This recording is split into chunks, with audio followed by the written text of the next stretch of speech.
여러분 반갑습니다. 제가 반가운 것은요, 제가 사람 되는데 세브란스 병원이 큰 계기가 됐기 때문입니다. 그 학교 다닐 때 참 방황하고 탕자처럼 살았거든요. 바로 서강대 전자공학과를 다녔는데 너무 방탕했습니다. 한 번은 술 먹고 중간고사 끝나가지고 술 먹고 집에 가다가 타이탄 트럭에 쳐가지고 무릎을 다 망가뜨렸거든요. 그래서 세브란스 병원에 와서 수술을 받았습니다. 그때 저희 형님이 매형이 정형외과 의사셨고 또 누님이 수술실 수간호사였는데 미팅을 해보니까 뻗정다리가 된대요. 평생 불구가 된다고 그러더라고요. 근데 그 소식을 듣고 저희 어머니께서 그걸 받아들이지 못하시고 40일 새벽 기도를 해주셨습니다. 근데 하나님께서 걷게 해주시고 그리고 지금까지 지내왔는데 요즘에는 이제 나이가 들어서 그런지 저렇게 절기를 시작합니다. 그래도 늘 저는 날이 생각하면 세브란스 병원 생각나고요. 사람으로 살아가게 된 여러 가지 은혜 또 어머니의 기도가 생각이 납니다. 스콧 팩이라고 하는 유명한 정신과 의사가 아직도 가야 할 길이라고 하는 책을 썼습니다. 유명한 책인데요. 그 책 가운데서 처음 시작하면서 인생은 참 힘들다 그렇게 시작하고 있는데 얼마나 큰 무게감 있게 다가오는지 모릅니다. 여러분 참 힘들게 인생 살아가는 분들 많이 만나시죠? 그래서 힘드시죠? 여러분은 힘이 안 드신 모양인데요. 힘든 게 인생입니다. 꼭 광야와 같은 것, 너무나 어려움이 계속되어지는 우리의 인생길이로구나 생각이 듭니다. 오늘 말씀 가운데 보면 이스라엘 백성들이 400년 동안 애굽에서 종살이하고 하나님께서 그들을 구원하셔서 이제 젖과 꿀이는 가나안 땅에 꿈과 소망을 가지고 가는데 하나님께서 이상하게 저들을 40년 동안 광야 생활을 하게 하셨어요. 우리 모두에게는 그런 어려운 광야 생활이 계속되는데 이 광야 생활의 의미를 아는 자는 지도자 모세처럼 살아갈 것이지만은 왜 이런 어려움이 계속되지? 의미를 모르는 사람들은 불평하다가 광야에서 죽고 마는 백성들, 이스라엘들 같이 살게 될 것입니다. 어떻게 광야를 지나갈 것인가 짧은 시간 말씀드리겠습니다. 첫 번째, 이 광야는 내려놓음의 장소라고 하는 겁니다. 광야를 가보면은 정말 낮에는 40도, 50도, 저녁에는 거의 영하까지 떨어지는 뼛속까지 파고드는 추위가 있는 그러한 살기 어려운 곳, 질도 없고요, 물도 음식도 구할 수가 없고 그리고 또한 무서운 독충이 있고 맹수가 있는 그러한 살기 어려운 곳입니다. 그런데 하나님께서 이러한 곳으로서 이스라엘 백성들을 이끄셨습니다. 왜 그러실까요? 광야라고 하는 곳에서는 어느 길로 가야 될지 어떻게 살아야 될지 막막하기만 한데 딱 한 가지 그러기 때문에 할 수 있는 것이 있는데 그러기 때문에 어디를 바라봅니까? 하늘을 바라보죠. 그러니까 광야는 살기 어렵고 불가능하고 너무나도 척박한 땅이지만은 그러나 그렇기 때문에 하늘을 바라보고 하나님을 바라본다면은 그 광야는 저주와 심판의 땅이 아니라 축복의 땅이 된다는 겁니다. 하나님을 만날 수 있기 때문입니다. 저는 참 가난하게 자랐습니다. 초등학교 때는 가장 부자인 줄 알았는데 부모님이 하나님을 떠나고 시험 들면서 가정의 모든 것이 다 없어지면서 많이 가난을 경험해야 했습니다. 초등학교 5학년 때부터 시작이 됐는데 중고등학교 때 빚장애들이 많이 왔고 그 다음에 점심도 못 먹고 도시락 못 사갖고 그리고 또한 없으면 굶어야 되는 그러한 때 그리고 제가 어디 살았는가 하면 이 서대문 감리교 신학대학 뒤에 옛날에는 지금 번듯한 아파트들 많지만은 그 판잣집들이 있었습니다. 가난한 사람은 판잣집 꼭대기 산 꼭대기 사는데 저는 산 꼭대기 살았습니다. 제가 하나님과 꽤 가까웠다는 얘기입니다. 높은 데 살았기 때문에. 그리고 또 학교 갔다 오면은 수도가 없어가지고 물찌개 지고 다니면서 그렇게 살았어요. 껐떡하면 금식하고 껐떡하면 물 깃고 하는 것이 제 고등학교 시절인데 저는 신학교 가서 별로 신앙적인 경험도 없고 그런데 아주 일찍 목회자, 담임 목사가 됐습니다. 왜 그럴까 보면은 그 목회 훈련을 잘 받은 것 같아요. 힘들면은 금식하는 훈련 제가 중고등 때 많이 받았고요. 못 먹어가지고요. 그 다음에 물길로 다니는 것은 이 목회라는 게 은혜의 생수, 은혜를 전하는 일인데 그때부터 제가 물찌개 지고 다니면서 훈련을 받았던 것 같아요. 그래서 일찍 됐다는 그런 생각을 해봅니다. 그러나 너무 가난했기 때문에 반항의식이 많았고 그리고 서강대 다니면서도 많이 방황을 했었습니다. 그러다가 대학을 졸업하면서 이대로 살아서는 안 되겠다. 남을 위해서 사는 길이 뭐지? 생각해 보니까 목회자가 되면 될 것 같아요. 신학교를 갔는데 되게 고생 많이 했습니다. 1학년 때는 뭐 개척교회에서 몸으로 봉사를 했는데 2학년 되니까 그 동료들이 그렇게 좀 훈련을 받아야 된다 그래서 답심리에 있는 개척교회, 답심리에 있는 교회, 성덕교회라고 하는 교회 중고등부 100명 지도하는 교육 전도사가 됐습니다.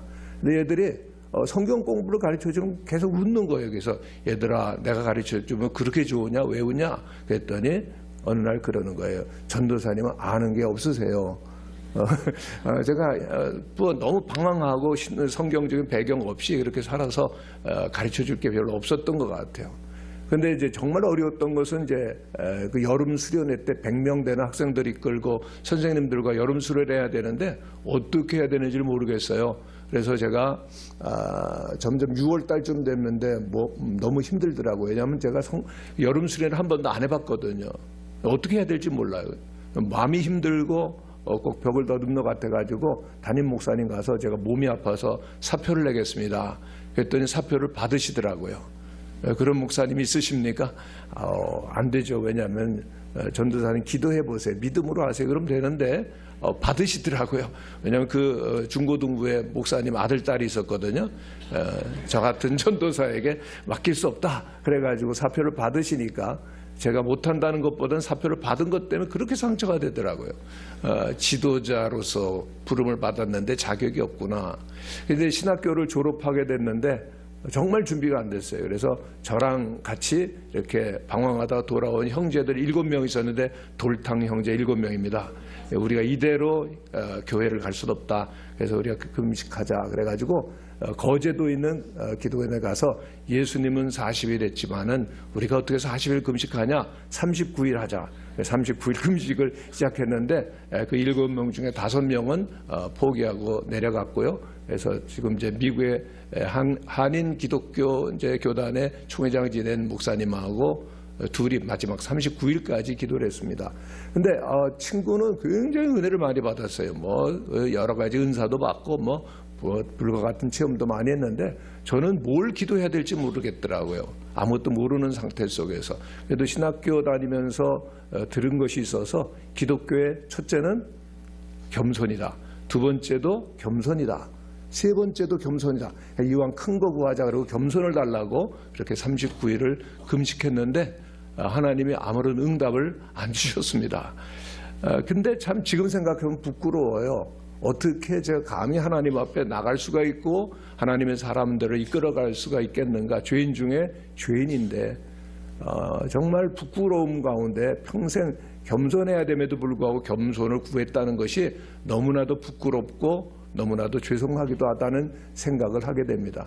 그러나 하나님이 응답 한 가지 주신 것 있다고 하면은 늘 저를 높은 자리로 이렇게 올라가게는 안 하시고 평생 낮은 자리로 가게 하셨다는 것 늘 생각이 납니다. 참 목회의 길이 그런 것 같아요. 점점 더 낮아지는 길. 청교도의 인사들을 좋아하는데요. 청교도를 만나면 이렇게 인사했다고 합니다. 두려워하지 맙시다. 우리는 전적으로 무능하지만 하나님은 전능하십니다. 늘 우리가 낮아지면 하나님을 만나고 볼 수 있게 될 줄로 믿습니다. 두 번째로 광야는 그러나 들려주심, 만남의 장소가 된다는 겁니다. 모세가 40년 동안 광야 생활을 하는가 먼저 했었죠. 그때 그는 40년 광야 생활을 목동으로 마치다가 하나님께서 부르시는 음성을 듣습니다. 모세야 모세야. 그리고 그는 이스라엘 백성들을 이끄는 지도자가 되죠. 광야는 아무것도 없는 장소가 아니라 그곳은 충만한 하나님의 영광과 임재가 있고 하나님의 음성을 듣는다는 거죠. 오늘 우리들이 하나님의 음성을 들으면 바뀌어질 줄로 믿습니다. 여러분, 정말 광야와 같은 인생, 광야 같은 삶 속에서 나의 이름을 부르시는 주님의 음성을 들으시는지요? 저는 원래 또 인천제일교로 가게 돼 있었습니다. 전임으로 오라고 그래가지고. 왜냐하면 아내가 인천제일교 굉장히 봉사를 잘했습니다. 찬양도 인도하고 뭐 이래서 아내를 오라고 그런 건데 저는 전임을 곁따라서 따라가는 형상이었는데 마지막에 이제 목사님 찾아갔더니 당에서 부결이 됐다는 거예요. 왜 그러냐 그랬더니 저를 잘 아는 거기 친구가 있었는데 김창근 전도사 같은 분은 인천제일교회에서 일할 자격이 없습니다. 너무나 솔직하게 얘기를 한 거예요. 그래가지고 거기도 못 가고 그 다음에 울면서 이제 서울로 왔다 그 다음 날 신학교 가서 어디 목회할 수 있는가 찾아봤더니 제주영락교회가 있더라고요. 제주영락교회 물어봤습니다. 그랬더니 3년 있을 생각 있으면 오라는 겁니다. 지금은 많이 가고도 싶어 하지만은 그 당시 참 안 가는 곳이었죠. 그래서 아내와 우리 3년 신혼여행 가는 셈 치고 가자. 그리고 이제 제주도로 갔습니다. 했더니 완전히 달라요, 거기는요. 정말 문화도 다르고 언어도 다릅니다. 제주말 하나 들려드리겠습니다. 우뚝지형, 야객형, 뽀따마시. 무슨 말인지 아십니까? 우뚝지형이라고 하는 건 어깨입니다. 어깨. 야객이는 목이고 뽀따마시는 낀다는 거예요. 양복을 이제 맞추기 위해서 가봉하러 갔는데 어깨도 끼고 목도 끼고 뽀따마시. 야객이형, 뽀따마 우뚝지형, 야객이형, 뽀따마시. 지금 저도 잘 나오질 않는데요. 그런데 거기서 이제 목회를 하는데 그때 제가 33살에 갔습니다. 근데 35살에 이제 전도사가 목사가 됐는데 거기에 있는 목사님께서 육지로 가버리셨어요. 그래서 담임 목사를 구하는데 참고로 제주도에서는 육지에 사는 분들을 누구라고 부르는 줄 아십니까? 육지 것들이라고 부릅니다. 굉장히 높여주시죠. 근데 이제 제주 분들과 저는 목회를 했는데 어느 날 저더러 목회를 담임을 하려는 겁니다. 그때 제주영락교회가 어른 700명, 학생들 한 400명, 한 1100명 된 제일 큰 교회였어요. 못한다고 그랬습니다. 저는. 교육전도사도 못했는데 어떻게 하겠어요. 그래서 못합니다. 그랬더니 두 번째 또 와서 하는 거예요. 그래서 제가 담임이 됐습니다마는 뭘 할지 몰라가지고 그때는 장로님들이 하자 그러면 다 따라서 했었습니다. 아멘 하고 따라가면 됐거든요. 근데 어느 날 한강 이남에서 제일 큰 교회를 짓자고 그러시더라고요. 아멘 하고 따라갔죠. 근데 어느 날 박조준 목사님이 그 현장에 오셔가지고 말씀하시는 거예요. 목사 죽이려고 이렇게 크게 졌냐. 그래서 왜 그러시냐. 그러고 봤는데 입당해 보니까 알겠더라고요. 2,500명 정도 모이는 교회였는데 700명 교인이 들어가니까 텅 빈 거예요. 정말 그래서 우리 선배들이 큰 일을 하고 교회를 옮기기도 하고 어려운 일을 당하기도 제일이 된 거거든요. 그래서 저 아내하고 또 의논해가지고 그러면 이번에는 진짜 40일을 한번 해보자. 금식을 했습니다. 정말 많은 성도님들이 불쌍히 여기고 함께 기도해 주셨고 그런데 그때 아무런 응답이 없었습니다.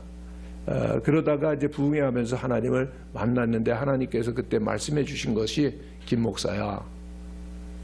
내가 올 날이 멀지 않았다라는 말씀해 주시더라고요. 여러분 천국이 있으면 믿으십니까? 그리고 예수님이 다시 오심을 믿으십니까? 몰랐었는데요.